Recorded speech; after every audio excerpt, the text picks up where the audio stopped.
Au 11e jour du procès de Cédric Jubilard devant les assises du Tarn, le témoignage aujourd'hui de la mère de l'accusé. Loin de défendre corps et âme son fils, dont elle ne s'est jamais vraiment occupée depuis sa naissance, Nadine Jubilard, une femme d'une cinquantaine d'années, n'a pas caché ses doutes sur la culpabilité du père de famille. Le récit de Charles Huillier.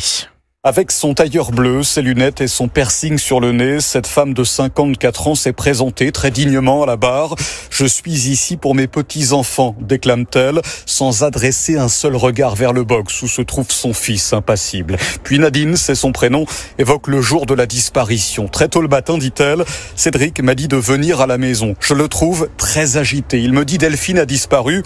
Puis elle se remémore les semaines qui ont précédé cet épisode, notamment cette esclandre de Cédric sur un parking. Il tient devant Nadine des propos très précis sur ce qu'il compte faire à Delphine, l'épouse infidèle. Des propos qu'il a tenté de minimiser durant l'instruction. Mais Maître Boguet, l'avocat des enfants Jubilard, n'est pas dupe.